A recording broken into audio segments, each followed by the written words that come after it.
Okay, thank you, everyone. We'll see as a few more people join, but thank you, everyone, for joining today. My name is Helen Wiley. I'm a project manager at the Wharton Risk Center. For those of you that aren't familiar with us, the Wharton Risk Center is a 36-year-old center at Wharton. Our research today is organized into 5 research labs, which include our Business, Climate, and Environment Lab and our Disaster Risk Management Lab, among others. The center acts today as the hub for climate and environmental research, education, and outreach at Wharton. And so I'd really encourage students to sign up for our student newsletter to receive updates about upcoming climate-related events and opportunities across Wharton and Penn. Today, for this discussion, we're really pleased to have a fantastic lineup of Wharton alumni with us to discuss issues around the future of climate and business, as well as careers in this space. A note for everyone attending that we're recording tonight's event and that you should please share your questions in the Q&A box. We'll be answering student questions during the last 30 minutes of the webinar. I'm now pleased to introduce our moderator tonight, Daniel Turkle, who is the CEO and founder of MindHome, and who is also a 2010 Wharton MBA alumni. Daniel, I'll turn it over to you. Thank you, Helen, and thank you to everyone at the Risk Center for holding this event. We're very excited about it. It's a great chance for us who are in very different fields to talk about how risk, climate, sustainability, resiliency are all impacting both the future and the present.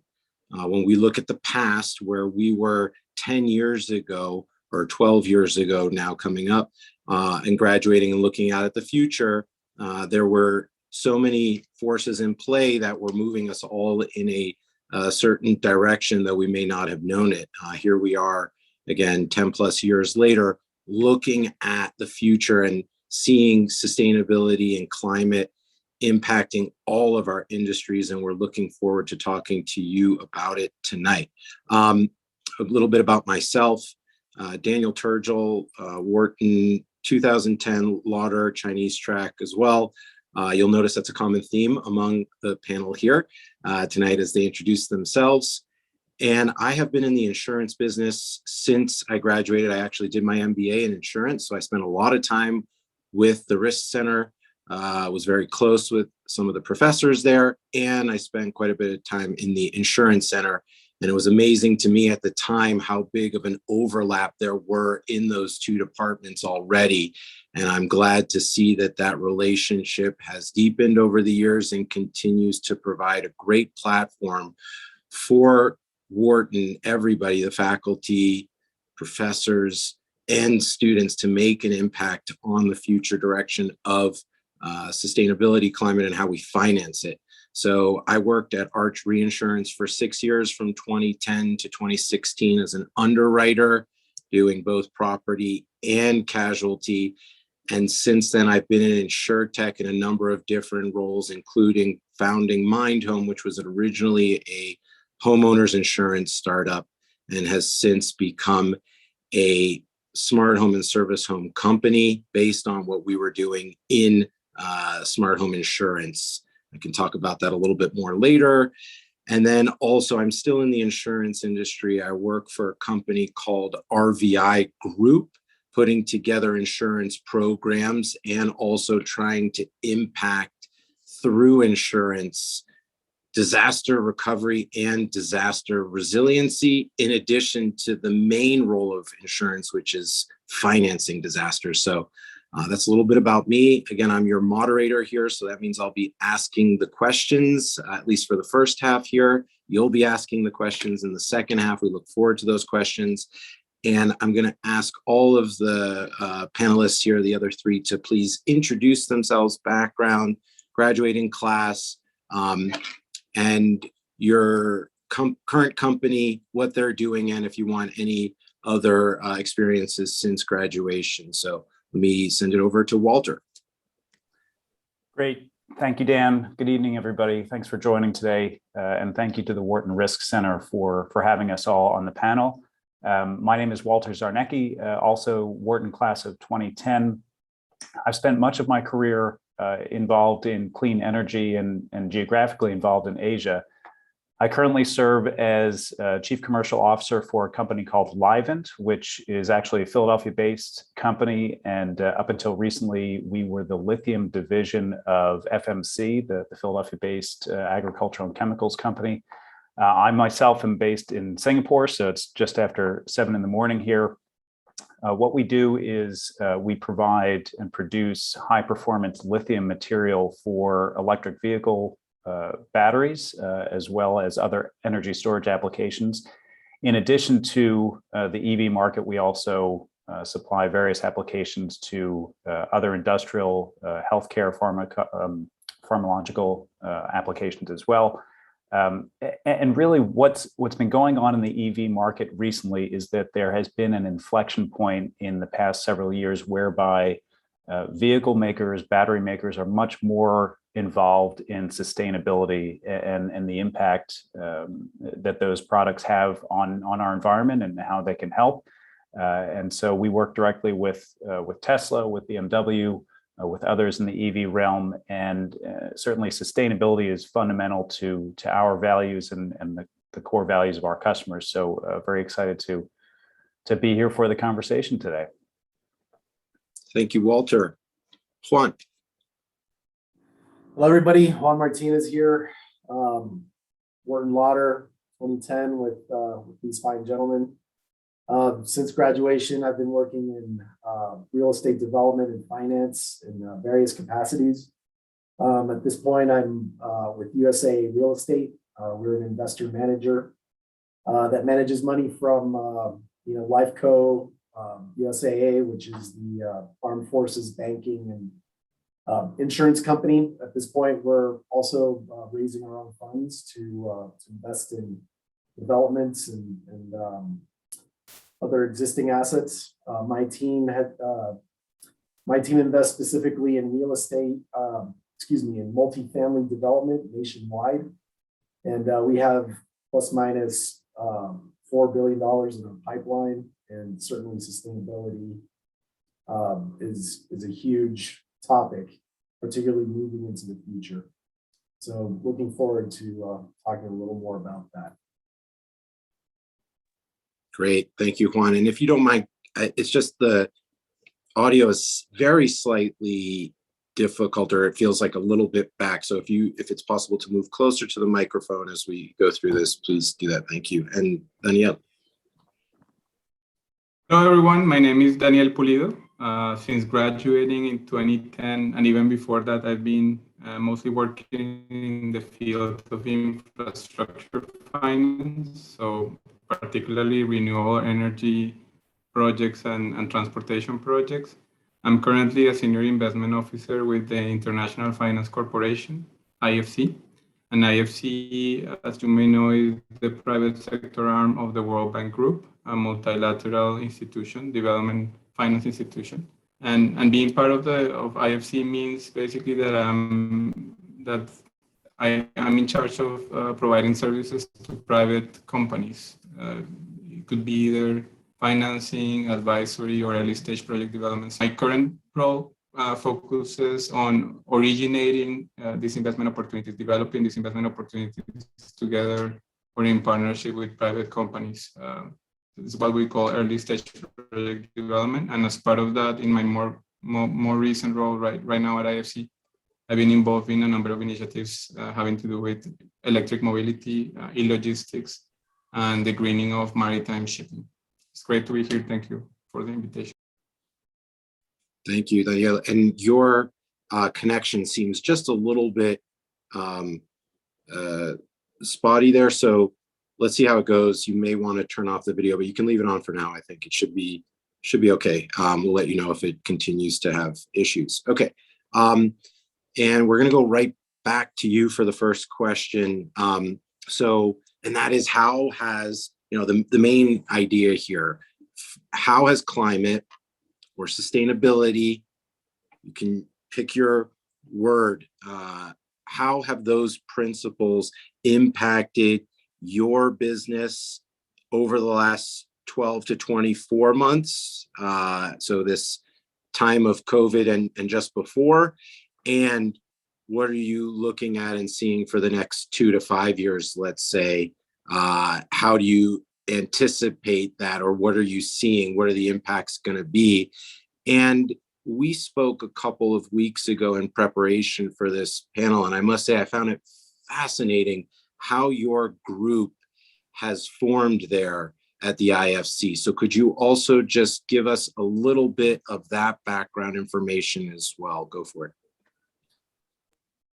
Sure, Dan. Yeah, as I mentioned, I'm in the business of providing financing to corporates or to project companies in developing countries for the, development of renewable or sustainable infrastructure projects. And I think what we have seen in the last 2 years that has the most impact on the way we do business is the significant growth, really the explosion in the sustainable debt market. And I don't know to what extent you're familiar with the sustainable debt market, but it basically comprises what is known as green and social loans and bonds, and this other newer category called sustainability linked loans and bonds. And that's where the market is seeing the most growth. Just to provide a quick definition, green and social loans and bonds are those that are issued with the specific purpose of investing the proceeds of those financings in a sustainable project. It could be a renewable energy project, or it could be an energy efficiency project.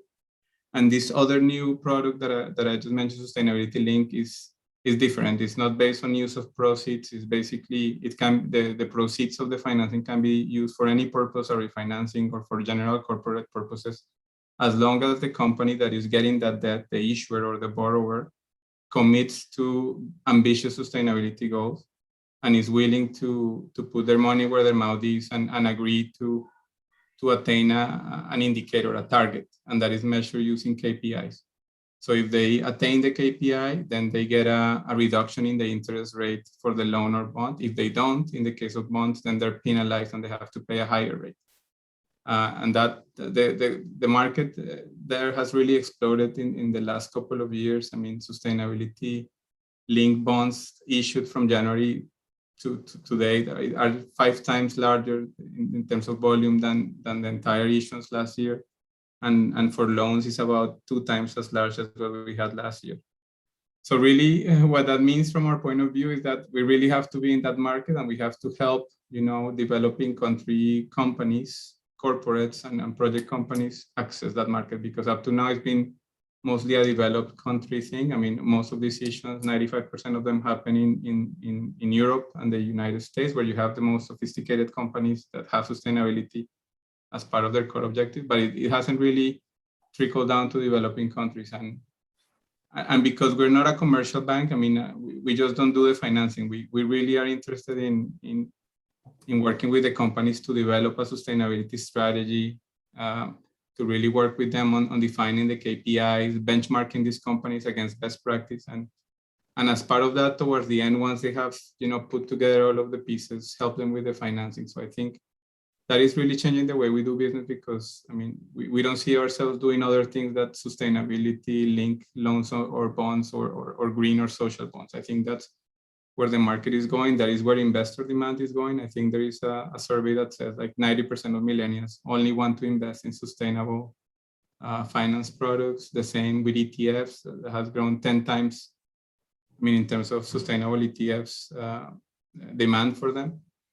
So if we want to, serve our customers, if we want to, allow them to access private capital and also mobilize other investors along us, we really have to play to that market and make sure that we help, create the assets, investable assets that all of these, sources of capital can invest in. I think that's where the bottleneck is, right? We have to create these sustainable companies or sustainable projects that then you can have, the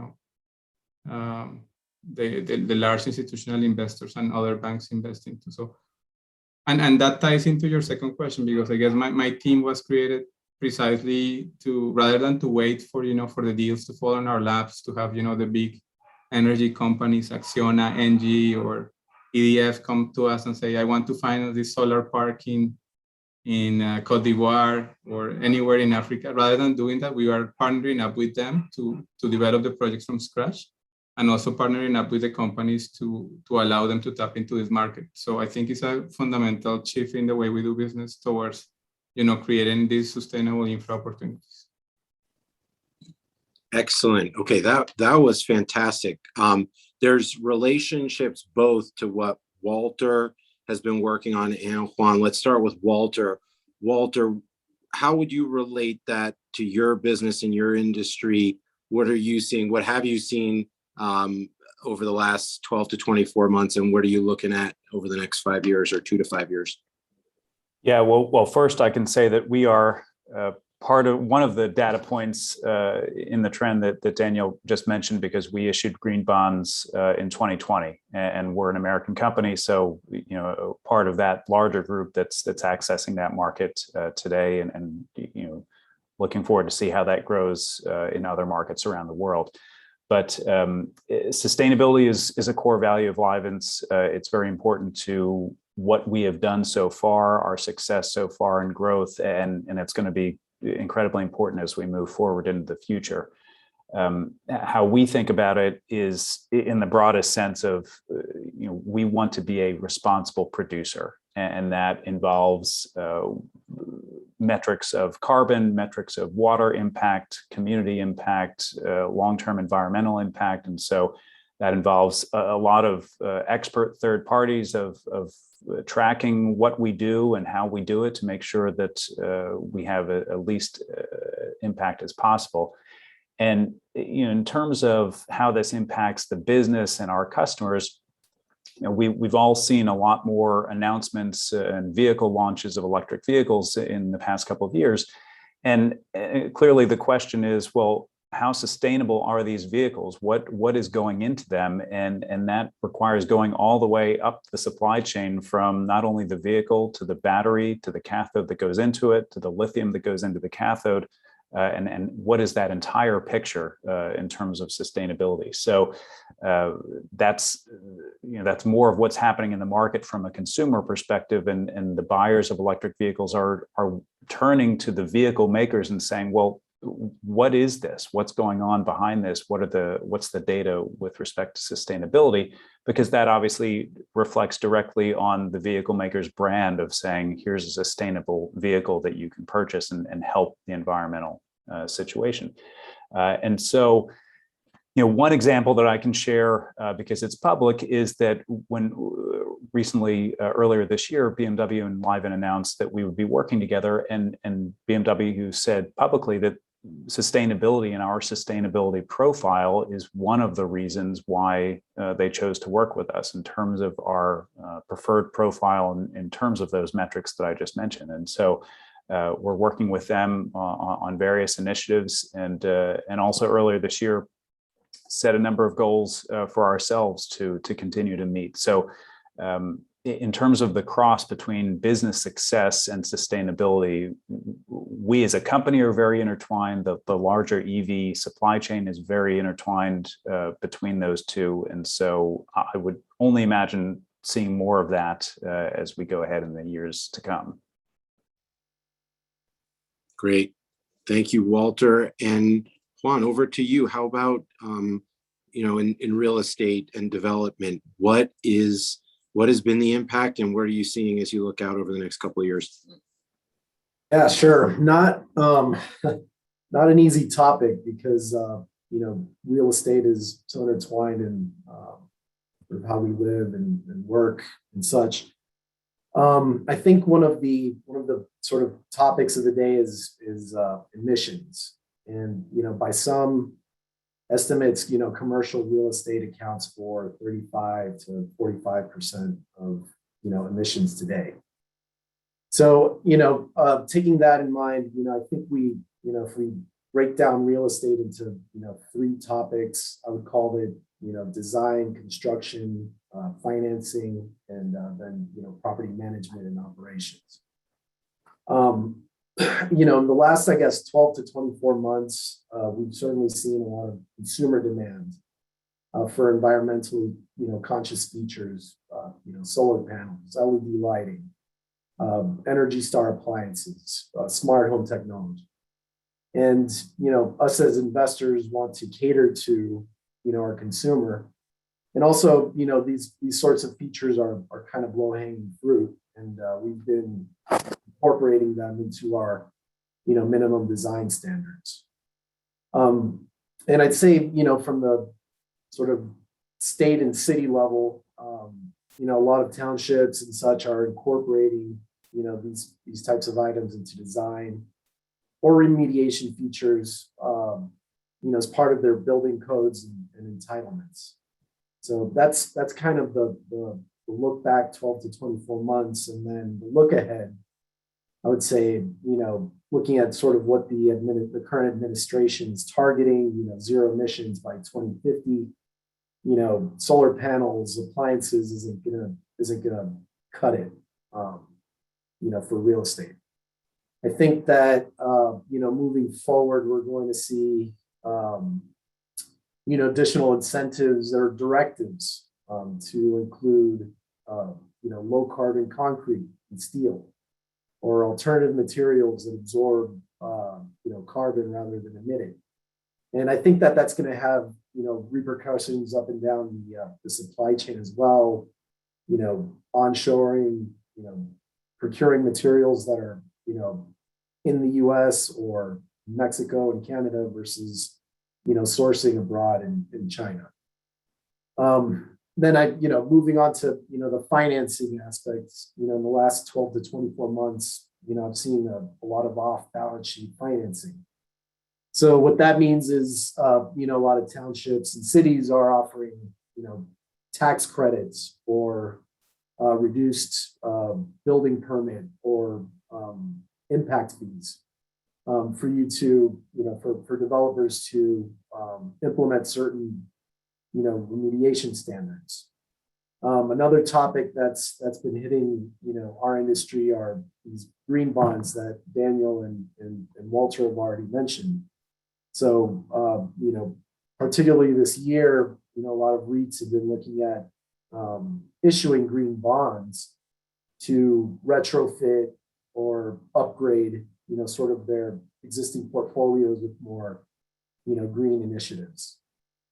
And then I guess last on the financing topic, I would say, Fannie Mae has rolled out a huge sort of green financing program where you can get, favorable rates, loan to cost or discounted interest rates if you meet certain standards, green building or green design. And then finally, on the property management and operations topic, I'd say in the last 12 to 24 months, there's been a huge focus around, retrofitting, say, restrooms or appliances, implementing recycling programs within the community. And I think the look ahead is going to be, sort of a more comprehensive rollout of, renewable energy sources. Data collection, I think, is going to be a huge topic. How buildings are, managing its, their resources in their common areas, and also sort of helping tenants understand, what they're using and sort of come up with strategies to be more efficient in, energy and water use. I think, waste diversion, community programs, education, all of these are going to be, huge topics moving forward from a property management perspective. So anyway, I'll conclude with that, but, I'll caveat what I said with,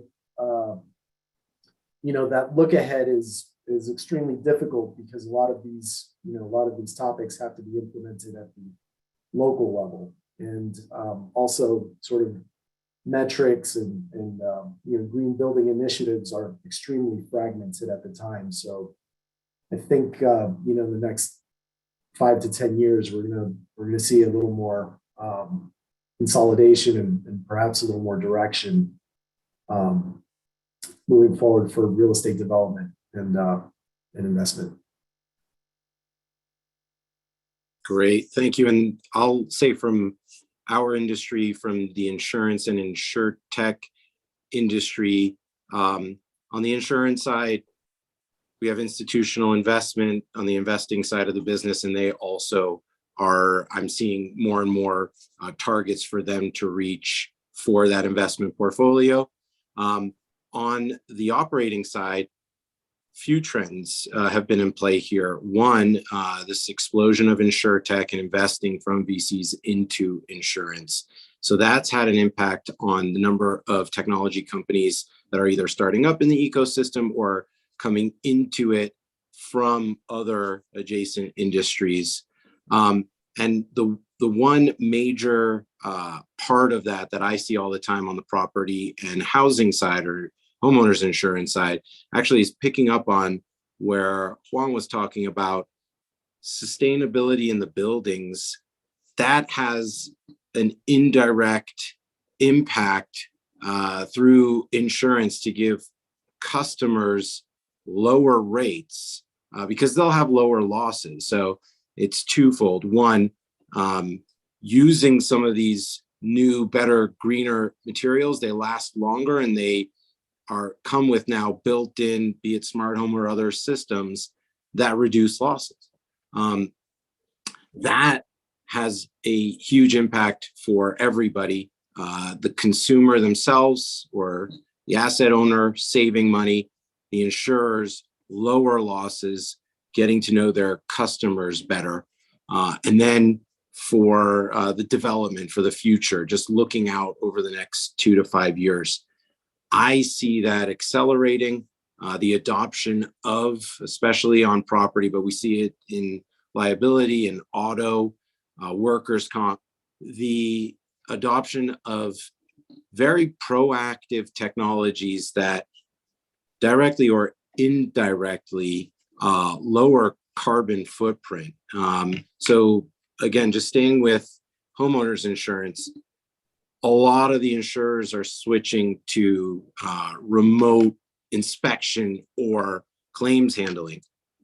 That's a small chunk of emissions, but it's legit because all of those expenses that previously incurred a ride out to a house no longer need that. And that adds up over the distribution of claims for every sector in insurance. And so it's not as direct from insurance, but it certainly is. Going back to the investment management side, the insurance business has also spawned an industry called insurance-linked securities, which is some hybrid, if you will, between a traditional security bond or a traditional insurance indemnification product.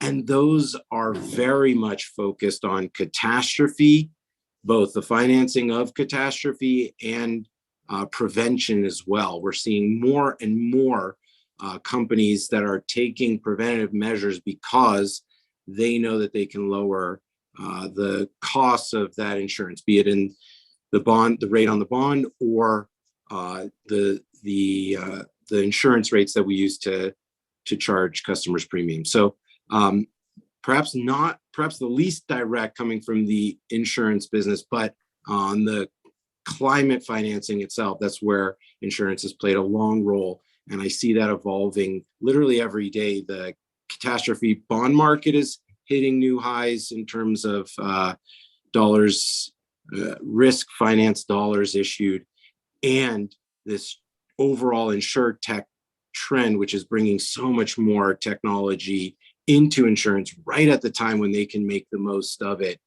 with remote monitoring, remote underwriting, and remote inspections. Okay, we're going to move on, staying with climate. This is a general question.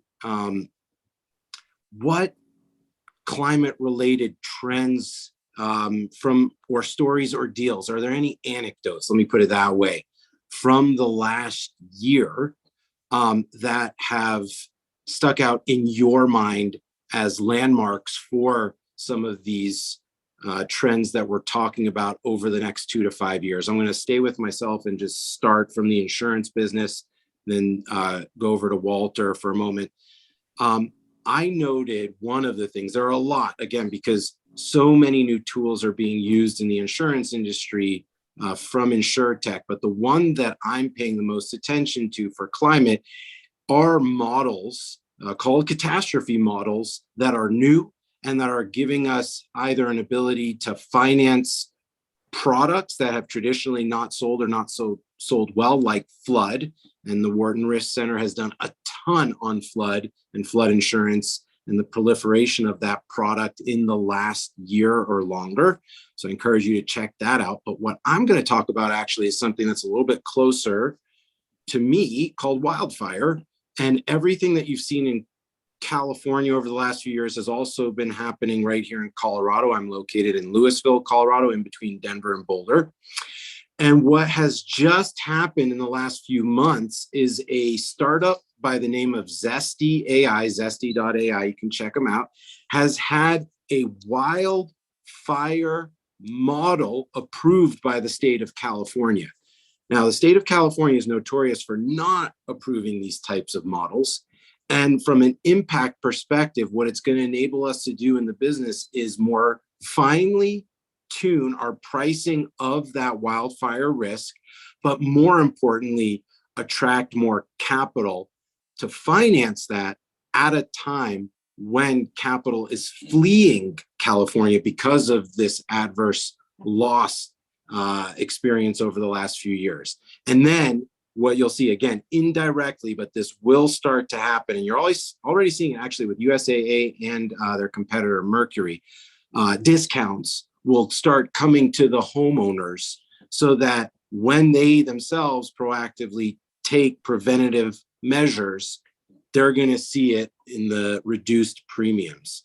And just to finish with another anecdote from a personal experience, one of my counterparts at one of our partners has seen premiums for home insurance skyrocket from $2,300 a year 5 years ago to $6,700 a year today. Now that's a threefold increase, or 200%, 3x. That is actually today the correct actuarial price as we know it. But there's a lot that we can do to impact that price and lower it. And again, Zesty's model and its acceptance by the Department of Insurance in California is a huge first step. All right, let me kick it over to Walter. Walter, what do you say? Yeah, sure. So one of the trends and stories that I and we've been following and are active in is the emerging trend of battery recycling. And given the growth of electric vehicles and what that's going to look like over the next several years, but then also over the next decades, the question has certainly come up of what are we going to do to process all of these spent batteries in the years ahead? And so there are several companies that are engaged in this work. One of them is called Redwood Materials, which was started by one of the early Tesla executives, and they and others have raised significant amounts of capital to expand and grow their businesses. We're still very much in the early stage of this. It's going to take several years to get up to a commercial scale, but there's quite a lot of activity going on in terms of battery recycling and how that is going to impact the EV market, but then also batteries, non-EV batteries, and what that's going to look like in terms of portable electronics and others. So that's certainly something that we're excited about. We're actively doing some work ourselves, but it's going to be interesting to see how that part of the market develops. Okay, thank you, Walter. Over to Juan. Any trends or stories or anecdotes from the last year that you would say that have caught your attention and that you think are indicative of some of the other things that we can expect to see? I'd say on the supply chain side, it's been pretty interesting with the wildfires up in the Northwest and with the deep freeze that happened here in Texas. So we've seen major disruptions sort of across the pipe, across our supply chains, and including, I guess building materials, appliances, et cetera, coming from abroad. So, I think, in terms of, from a climate sustainability standpoint, I think we're going to be seeing a lot more onshoring and procurement of materials sort of locally versus, I guess, how it's been done historically. So I think that's been the major takeaway for me in the last 12 months. Okay, great. And Danielle, anything from your side? I think related to COVID, I mean, the first thing that really affected at least my program or the deals that I was working on was really the impact of COVID on urban transport operators, right? And the way that it affected the finances of the transportation companies operating buses in the developing world. We had seen a lot of interest in transitioning to e-buses, to electric buses, and had a number of ongoing discussions with different cities. And of course, that came to a halt when COVID hit, and it's just starting to, those conversations are starting to take place again. But I think the other big impact that we saw is related to what Juan was just saying, right? The impact of the pandemic on consumer behavior in terms of how people are, buying goods and the really explosion of e-commerce, even in, middle-income countries, in emerging markets. And that gave rise to a number of opportunities for us to invest in e-logistics companies that were doing last mile delivery. And that, of course, they have an environmental impact in terms of, of making multiple trips that didn't exist before, right? But they didn't. I thought that they were all very conscious and they all factor in the impact of these technologies in reducing, the kilometers traveled, right? If you bring in technology, despite the increase, in movement, you can achieve better utilization of vehicles, reduce empty loads, and also have an environmental impact. So we had a number of opportunities related to logistics. And also another thing that we saw is what Juan was saying, right? We went from an environment where all of the ports wanted to make investments to accommodate larger and larger ships because that was the trend of the maritime shipping industry, to a sector right now that is doing well financially because, freight rates are high. They have cut on the non-profitable routes and they're like really prioritizing the ones that are profitable. But that is focusing on other things, including, maybe having smaller ships that maybe can be powered by electric technologies, right? And maybe you don't need to have like those ports conditioned for post-Panamax ships, but you can have like smaller ships that serve routes that are closer to home. So I think that was the other like change that we were seeing that,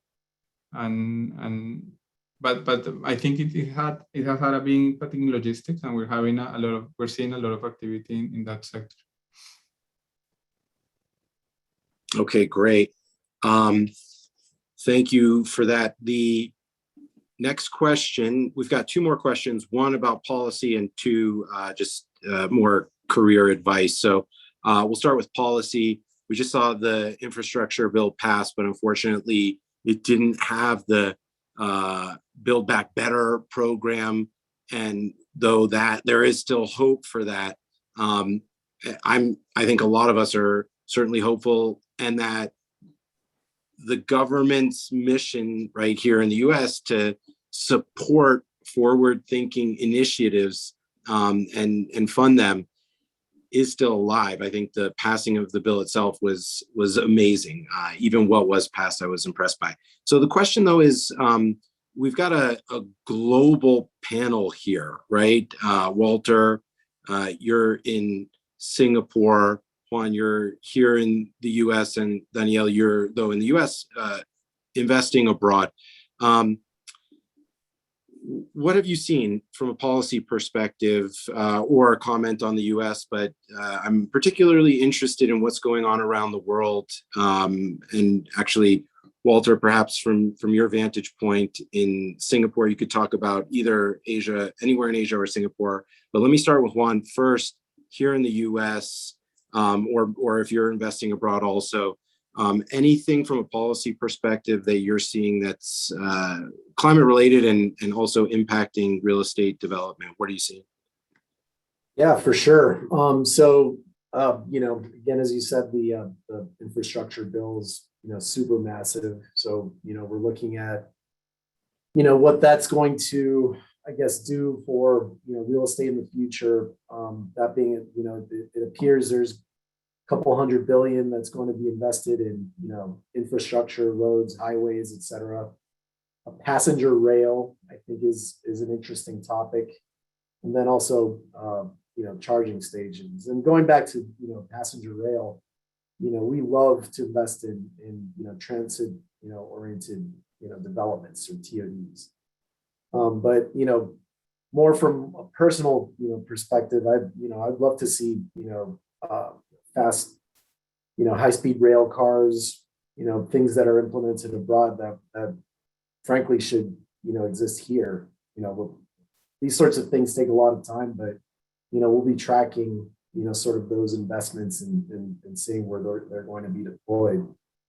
And, going back to the Build Back Better, I want to believe that at least some form of that will be passed, because, a huge component of it is affordability, and housing affordability is a huge topic these days.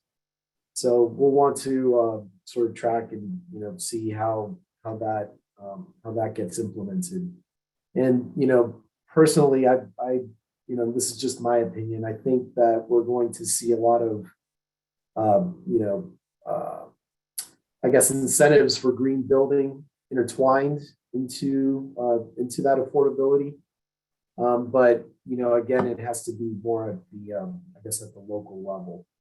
So locally, we're definitely tracking sort of building codes, et cetera. I'll case in point, I'll talk about the California state density bonus law that was just passed this year, which provides maybe, I think it's up to 50% bonus density for affordable apartments or homes.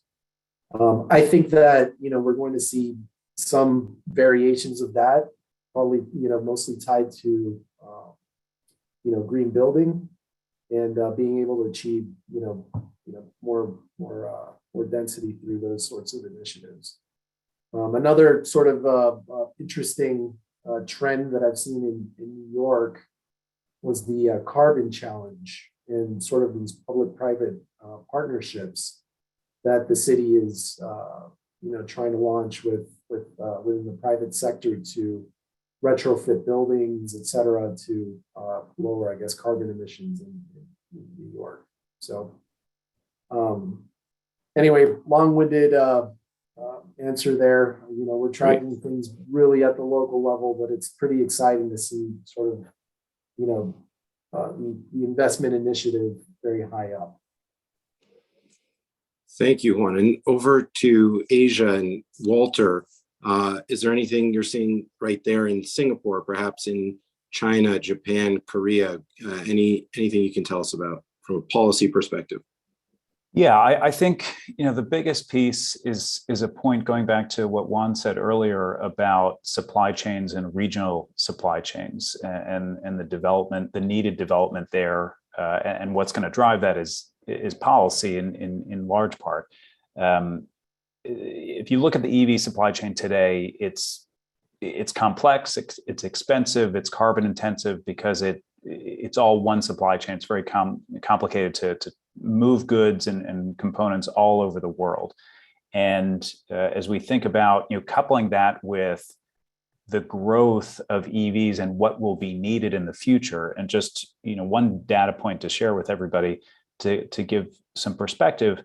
The main unit of volume measured in lithium is tons of LCE, which stands for lithium carbonate equivalent. And so it's taken the industry, the lithium industry, 70 plus years to get to a global demand of 1 million tons of LCE. Okay. And that's projected for 2025. The global demand projected for the industry for 2030 is 2 million tons of LCE. So, and those are conservative figures. So it's most likely for 25 and 30 higher than 1 and 2 million tons respectively. But the point is, it's taken us as an industry 70 years to get to 1 million and then just 5 years to double that. And so what is that going to be for, what are the policy and supply chain implications for that? China is the world's largest market for lithium today and will continue to be so. And so going back to US policy and investment, the US is woefully behind the rest of the world with respect to EV development and everything that is involved in that in terms of battery, cathode, and lithium. And so China and Asia are leading that realm, and that's a big part of why I'm based here. And Europe has certainly been and continues to be aggressive with policies climate related that are helping to drive a lot of the investment there. And there's some activity going on in North America, but there is a large gulf between the amount of infrastructure and regional supply chains that are established in Asia versus where we are in North America. So that, from a policy perspective, that an investment, that's what North America and the US in particular needs to focus on in the years ahead. Okay, thank you very much. And over to Danielle, you have a very global view, looking at a lot of different markets. What are you seeing? And, you know, are there some standards also? Walter just said, hey, here are some things that the US would benefit from. Do you have that view, or is there another country that you point out? What do you see? Sure. So talking about policy and talking about policy in global terms, I think that the most important development has been the Paris Accord, in the sense that through the Paris Agreement, countries committed to certain policy actions, what we call nationally determined contributions. Basically, these are targets that they have set themselves to act on climate. And that, I mean, has had a very direct impact on the way, you know, development finance institutions operate. We, of course, have had a climate finance target for a long time. Just last year, 32% of our own account commitments went into climate, you know, projects or climate investments. And we need to grow that to 35% over the next 3 years. So that's kind of like the target. But we have gone beyond that. I guess with the Paris Agreement, now what we are seeing is that we have a commitment also to do no harm or to not stand in the way of these policy commitments that countries have made. And that means that all of our financing has to be, you know, aligned with the Paris Accord. That means that going forward, we will not finance certain sectors, right? And we will stay away from those for good.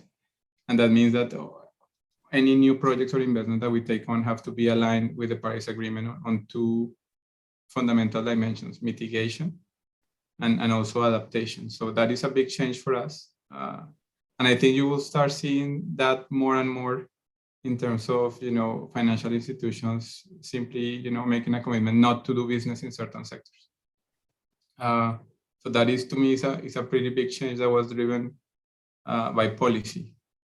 And of course, I mean, we operate in over 100 countries, and our activities have to be, I guess, aligned with the policies of that country, and we wouldn't want to support an investment in a certain sector that may not contribute to the decarbonization goals or climate goals of that particular country. And so I guess going forward, all of the development finance institutions are like finalizing how they're going to apply this, you know, Paris Accord lens to their investment. But this is something that is happening. I guess there are some universally non-aligned sectors like coal-fired power. That, I mean, that is a pretty well-known one.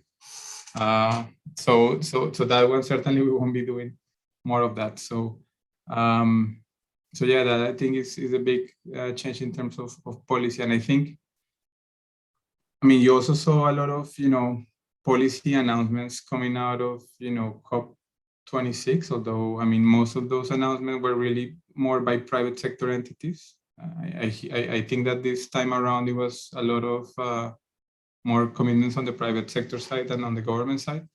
But I think still a number of governments made certain policy commitments. So I think those are also going to be important to follow. One of them was the commitment of certain countries to promote greener technologies. And I think that is going to have an impact on us in the sense that we are still a commercial financier.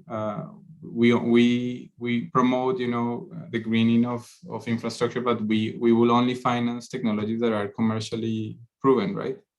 So to the extent that some of these technologies that are emerging at this point get a little bit of a push from on the policy side to reach a scale where they can be commercially viable, that will help overall in terms of increasing our financing of those technologies. So I think that's the biggest impact in terms of policy that we're seeing. All right, fantastic. Thank you. So we've got my last question, which is about career advice. And I'd like to keep it short because it looks like we've got an active Q&A going already and some great questions to get to. So let's keep this to 30 to 60 seconds, the short version of the career advice. And I'll certainly leave my email with the center if anybody wants to reach out. And if you're interested in talking to any of the panelists one-on-one, please, of course, let us know. That's the one of the major benefits, of course, of being interested in attending sessions like this. You can follow up with people. So I certainly welcome that. And if you are interested, please let us know. But from my side, very quick career advice for the insurance business, staying with that. Definitely, it's all about InsurTech right now. And the Wharton FinTech Conference, I've noted over the last couple of years, is very big in that. InsurTech and looking at whether it's climate and sustainability from the investment side or from the operational side. Highly recommend folks check out the different local InsurTech groups and get involved with a annual conference in Las Vegas called InsurTech Connect, and continue to prioritize what we're talking about here because, and I'll get to this in one of the questions, but the insurance industry is actively putting this into their operations and underwriting. So let's keep going around the circle. Juan, how about you? Sorry, I was on mute there. I'd say, be flexible. If you're trying to pursue something in the environmental or sustainability sort of arena, I would keep your options open. I mean, if you're studying finance, you could pivot to project management. If you're in engineering, you could pivot to finance. But if your interest is in environmental and sustainability, I would say be flexible. Second, I would say really take advantage of the resources that you have available. I mean, UPenn, it sounds like there are some folks from other schools. I mean, the resources are limitless. For example, one thing that I did not take advantage of was discounted LEED certification. Now, that was available to me when I was at school. So I would encourage you to, see what's available and use those to your advantage. Okay, thank you, Juan. Daniel. I think my advice would be, or the thought that I have is that you can still have a very big impact on sustainability while working in the private sector and in any industry. When I graduated, I seemed to think that you could either do one or the other, right? And I had this big conflict in my head. Should I go into development or should I go into the private sector? I think what is happening lately has really created a convergence where sustainability is a topic that is now discussed in the boardroom. It's central to even the survival of some of these companies. So that is very interesting because, I mean, you can go into any industry and still have a big impact, even into the boring industry that I went to after Wharton, which was banking. Now people are not only, doing credit evaluation and pricing based on the risk of the asset or the financing, but they're also having a greenium. They call it greenium instead of premium, and assigning some sort of premium to the credit rating of companies based on how sustainable they are. So I think this has fully integrated everything, and it's a very exciting time to be graduating from Wharton. So that's my advice. Great. I like that word. I'm going to look it up. Greenium. Okay, over to Walter. I'll add on to continue with the anti-banking theme and say take a risk. I left banking 15 years ago, and everybody thought I was crazy for doing it to move to China. And looking back, it was one of the most fulfilling career decisions I've made. So take a risk, connected to Juan's comments about be flexible. There's lots of things out there to do. So explore it. And let me add to that, just the general idea that, I've heard this moniker in the last 10 years that in the 20th century, we learned to move atoms. And in the 21st, we've moved bits, or 19th was atoms and 20th was bits, and the 21st, it's all about data. So my other suggestion is, whereas in the past, engineering, right, mechanical or any other central engineering skill was so valuable, now we see it shifting to information architecture and data, right? So leveraging, back to Juan's comments, the incredible resources there on campus for learning just basic computing and computer science is so valuable today. All right, with that, a big thank you again to our panelists. We're going to go into Q&A, and I'm going to hand it back over to Helen. Thank you, Helen.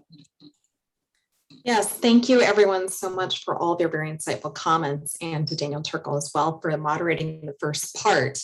We already have a number of questions in the chat. Folks, please feel free to keep adding them into the Q&A. We'll do our best to touch on a number of them here. But continuing some of our earlier discussion on challenges at the global scale, we have a question from Dan Sheehan on, as highlighted at our most recent COP, so the UN climate conference, which just concluded end of last week, it seems a significant continued challenge to decarbonize globally, in particular for more developed countries to assist less developed countries to grow economically while decarbonizing. Could you expand on your views of effective solutions to facilitate investments to achieve these aims? So I thought maybe, Daniel, Pulido, you could briefly note and expand on some of your further comments of kind of the challenges of both wanting countries to continue to develop, but also keep carbon emissions down. And so maybe some of your work and how an example of how that could work. Certainly. No, I think, the path to decarbonization could be certainly more difficult in developing economies, where it may not be as easier as in developed countries. And I think that's part of the mission of the World Bank Group. I think as part of COP26, one thing that was announced in the sector that I work in right now is this global platform for decarbonization, which is going to be like a donor trust fund. That means, developed countries donating money into this facility that will be managed by the World Bank to assist countries that want to promote decarbonization policies. So I think that's needed, right? Because the governments in developing countries don't have, the capacity, or maybe don't even have the regulations to facilitate, the transition toward a greener economy. And also because there are concerns, related to how to do it in a just manner while still allowing for economic growth to happen. And also considering the specific, characteristics of each country. If you have like utilities and you have a certain profile of power generation, it may be more difficult to transition. So I think that's in the power sector, but in the mobility sector as well, right? So I was talking before about electric buses, and at this point, it's still the cost. Even though the total cost of ownership for an electric bus is rapidly converging with that of a diesel bus, you still need some subsidies, because this is an industry where tariffs do not recover the cost of, maybe sometimes even of the operation, let alone the capital cost of an electric bus. So you will still need some government support to make that happen. The same thing with charging, for instance, where like that may need some support from the government as well. So I think that is what the role of the World Bank Group is, to provide assistance to these countries. Of course, using when needed donor resources to make these solutions financially viable in developing countries. Example, you mentioned example. I think, I mean, right now I'm working a very interesting project in India, which is related. India is a very interesting case because they have a lot of the elements of the supply chain. They have, manufacturing of electric vehicles that is local, with local Indian companies manufacturing electric vehicles. You have large cities that with organized urban transport, and you have a very sophisticated large market, and there we're trying to scale up, the adoption of electric buses beyond a few pilots, and in that our support has been to identify fiscal and non-fiscal measures that the government can implement, changes that they can make to the contract with the operators, and other policies that they can adopt to scale up private investment, to facilitate investors putting money into this project. So that would be, I guess, an example of how more developed countries in this case, or the development community, can assist developing countries in that transition. Thank you, Daniel. Does anyone else have a comment on this point before we move on? Walter, perhaps? I think he said it all. What I'll do is just combine that question with another question I saw for those working in insurance. Has there been any success in decarbonizing the industry via selective underwriting or investing? They're on the investment side, you're starting to see, or you've seen similar targets that we have and that have been discussed already for financing and projects and debt instruments. What we're starting to see just now is the industry turning to their large corporate clients and saying, hey, how can we facilitate your decarbonization, your net zero goals? There's a group in Europe that has just sprung up for this. There's nothing in the US yet, but I expect a US-based group to follow soon. And I'll note that the National Association of Insurance Commissioners also has a climate committee, and I would expect there to be some convergence between that committee and that group's efforts and what we're seeing in this official sort of combining with Paris COP26 and more official or larger group efforts. So that's what we're seeing on the insurance side. Helen, back to you. Yeah, great. And for anyone interested in insurance, we do a tremendous amount of work at the Risk Center on disaster insurance. And I, though, just linked a digital dialogue in the chat on basically soliciting from a bunch of different experts in this field, different ways that the insurance sector. So turning a little bit here, Vishnavi has the question, can you talk about the role of offsets in corporate decarbonization? Are they a transitional mechanism we need? And if so, when should we abandon them in favor of more aggressive decarbonization techniques? So if anyone has any perspectives, perhaps Walter.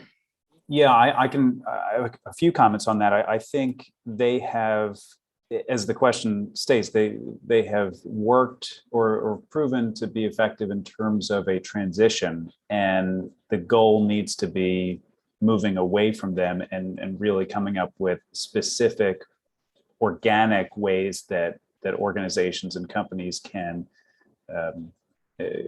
reduce their carbon footprint, can reduce their impact. So similar to subsidies and other mechanisms that we've seen to get people involved in broader access to sustainable technologies, I think that works as a transition. But yeah, the goal needs to be to move away from them.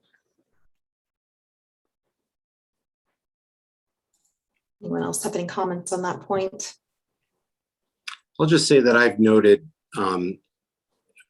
the technology companies, right? They have been so driven by this, and they, to Walter's point, they've been out ahead, and they've definitely done a great job because they've provided funding, right, for a lot of companies to be able to then install at scale. And so they brought the price down for everybody else to follow suit. But when is the average supermarket or other property or asset going to be fully on in this? We don't know. It's still a long time away, but I feel like the trend does have to move away from it, but we are still early enough that enough or more investment from larger companies to offset will continue to push us forward. But I do agree that the overall, the goal should be to get away from the offsets. But it's great to see that the momentum and the scale is there and doing its job, its original, or continuing its original mission of pulling everybody forward. Great, thank you both. Narrowing in a little bit further, we have the question from Joe. Landowners in Pennsylvania have been approached by numerous solar energy development companies to lease their land for a solar farm. Is Riven involved in financing of these types of projects? I think that question was for you, Walter. Yeah, and I think the company name is that's reminding me of the electric truck maker, which is of a similar name. So Walter, can you tell us the name of your company and maybe even the website? Yes, name of our company is Livent, Livent. And as you mentioned, Dan, there's a company called Rivian, Rivian, that just went public a few days ago and has a market cap bigger than VW, I think, which also raises some questions around valuation of bigger than Ford too, I think. That's right. That's right. So yeah, comparing Tesla to the rest of the auto market and then comparing some of these others to the rest of the market is an interesting exercise in corporate valuations. But in terms of, and I'm sorry, the question was around landowners. Yeah, I think the company was, if it's ultimately about your company, I think knowing if you are involved in any of the solar farm projects in Pennsylvania specifically. So we have operating facilities in northern Argentina where we have a lithium brine resource where we produce our lithium carbonate. We also have manufacturing facilities in the US and in China. And on all of those sites, we are exploring and actively involved in renewable energy as a source, either partially or fully for those sites. And that's part of our sustainability goals that we've announced and are making progress for. So that's certainly a part of our operational strategy now and in the years ahead.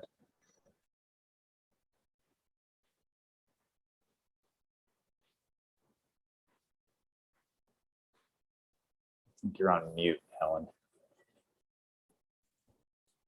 Sorry about that. I was just saying I'd lost my questions. We also have the question from Andrew Humler. So I think continuing with you, Walter. No professor questions allowed. We can just strike that and move to the next question. Oh, no. Well, I'm going to go with it anyways. Okay. So in terms of shortcomings of regional supply chains for EVs in the US, in terms of infrastructure, pieces like charging stations, manufacturing capabilities, access to lithium or battery technology, or all of the above. So kind of what do you see as some of the largest shortcomings in terms of scaling up? Yeah, I mean, it's and this is the debate that's been going on, or not debate, but just the challenge that's been going on for years is affordability and the cost required to purchase an electric vehicle, and then what investment is required to get all that set, right, in terms of charging stations or cathode infrastructure, battery infrastructure. We've heard Elon Musk say several times now that he would prefer to have a vehicle factory right on top of a lithium mine, and everything would just be fully integrated, which in theory is yes, that's what we need to be doing. The reality of that is much more difficult. As Danielle knows, it's incredibly capital intensive to finance every part of the EV supply chain, not only the vehicle, but the battery the cathode and the lithium. I mean, each stage requires billions of dollars to get all of that up and running. And so, and charging stations, I feel, is obviously another key piece of that. But Professor Humler's question was around the shortcomings and the challenges, and it really needs to start with policy. This goes back to one of our questions earlier. I mean, the reason why China is the largest market today is not so much because of market forces. It's because the China government made a very predetermined and strategic decision years ago to stand up an EV ecosystem in their country, and they've done that. And now the market also needs to play a role, and an ever-growing role in that, and it is starting to do that. But the shortcomings, I think, will be overcome first by policy, and then getting the industry to a place where the market can then take over, and policy is less needed, subsidies are less needed. But yeah, it starts with policy and investment. Really helpful. I think as we're winding down here, and this touches on some earlier points, but to start kind of summing up some of what we've discussed, for each of your respective industries, what do you see as the most important drivers in terms of committing to more sustainable practices? Is it coming from the consumer pressures and demand, more government policy, which we've obviously touched on quite a bit, or mid-long-term company profitability in terms of it ultimately making more sense in terms of investing in various of these sustainable technologies and practices? What if doing this is at odds with short-term profitability? So I guess if each of you could speak very briefly into what you see as the drivers for really creating change and some of what's been most successful in your own businesses. Maybe start with Juan. Not an easy question, but from the real estate, I guess, development side, and I guess, it'll have to start from policy and maybe public-private partnerships. I see as a huge driver. Think of a huge disconnect at this point is in implementing sort of more sustainable I guess features or design methods is the cost. Right now we're kind of at a I don't want to call it a housing crisis, but there's definitely an affordability problem. And how do we and I think the question is, how do we lower our carbon emissions and also provide housing that is affordable to people? And I think it's going to have to come from partnerships from the public and private sector. The private sector is sort of educating the public sector, and the public sector helping find ways to creatively, I guess, finance and implement these measures such that we can scale housing at a rate that matches population growth. So that's kind of my 2 cents. Very, very helpful, Juan. And I'll say from the risk center perspective, much of our work in the disaster and adaptation space, we obviously, think a lot about households and their exposure to risks. And so on the flip side, not just how the house is constructed from an energy efficiency standpoint and making it affordable, but people knowing where they're located and if things are in a high risk area. And so something that's been an exciting development for us is that a few major real estate sites have now added having, if you're at risk of flooding, to their pages. And so that being a really important step forward.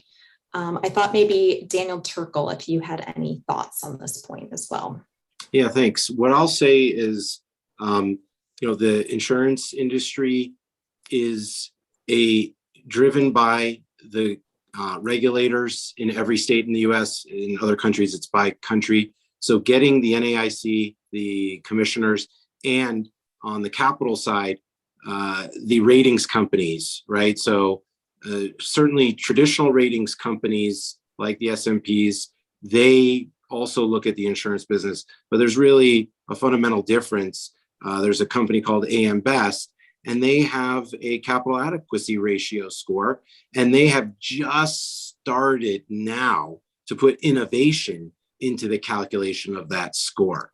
But I think that if we could pressure the NAIC and AM Best to add sustainability as a separate or heavily weighted part of the innovation category, that would go very far. That's a big thing. And I think that's the difference maker. And I'll say that the signal from Europe with this other insurance group that's just been formed shows us that the corporations and the CEOs are now on board, and the boards are therefore together with them on it. So now I think the focus goes back in the US to the NAIC and the other countries to their central insurance departments.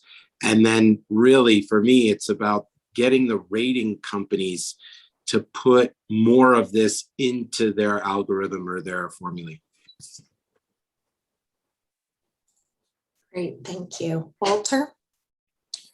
I would say, in addition to everything we've talked about already, consumer demand and consumer decisions, a lot of what has focused automakers is consumers saying, look, we want to understand the sustainability behind your products. We want to make sure they're traceable and know that they're sustainable. So I think the consumer can play a role here that is meaningful.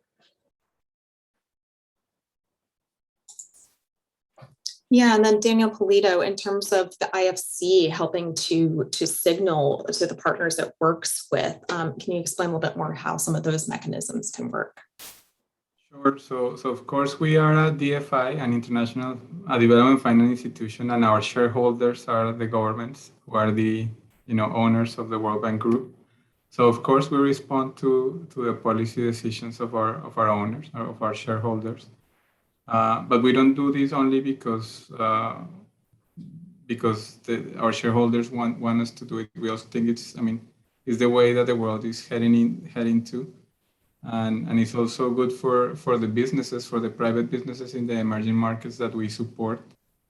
I mentioned that in a previous experience when I was working before on the public sector arm of the World Bank, I was the team leader for this very large loan where we were financing a suburban rail system in Rio de Janeiro in Brazil.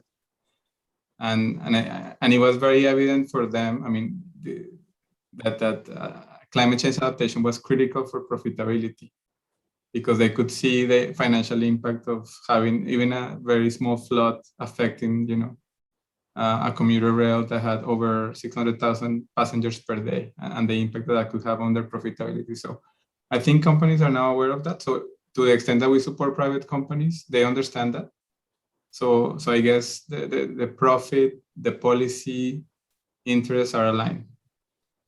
Now, when it comes to the financial industry as a whole, we in IFC, we never, rarely finance an entire project, or we do the whole financing. We always have a mandate to mobilize other financiers to come alongside us. So in that sense, we also have to cater to the interests of the financial industry, because as part of our mobilization program, that is part of the service that we provide to the private sector. We put our money, but we also bring in other investors alongside us. And to the extent that these investors are also shifting their vision, we also have to align to what they think. And I don't know if you saw this Glasgow Alliance for Net Zero, which is this big coalition that emerged recently of financial institutions and investors, that basically they said we have 1.3 trillion under management, or what was it? I think 130 trillion, 1.3 trillion is $130 trillion under management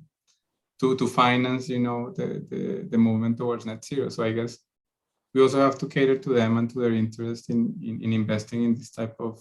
So I think all of the different stakeholders, government, profitability are all converging. And I think one thing that one other panelist was mentioning the consumer preferences. I think I mentioned before how, if you ask millennials or if you ask people nowadays, people are really interested in investing their money in companies that not only do well, but also do good. So I think that is also completely in the circle in terms of having everyone aligned towards this objective. So I think in this day and age is really part of doing business. And I think all of these things are converging nicely to push us to do more in this area. Great. Thank you so much, Daniel. And thank you to all of our panelists and our moderator today for all of your very thoughtful comments and giving so much time for current students and any other folks listening in today. This is recorded, and so we'll be posting it online on our website and distributing it. I'll share in the chat also our information for following our newsletters and social media. If anyone is interested in reaching out to any of the panelists and speakers today, feel free to reach out to me. But with that, I'm going to turn it back to Daniel Turkle if you have any closing comment. Yeah, thank you, Helen. And a big thank you to the Risk Center. Thank you to the panelists here and to everybody for attending. It's great turnout. It's really exciting to see how much is going on back at Wharton in this all important topic. And really industry of its own. I think that's the message here, right? That sustainability and climate not only are impacting every industry, but in a way becoming their own industry. And so thank you again, everybody, for being with us. It was great to talk about these important topics. And again, we're open, at least myself, I'll speak for myself, open to having one-on-one conversations in the future if there's any further questions. And thank you again. Look forward to seeing you all in person on campus, hopefully one day soon.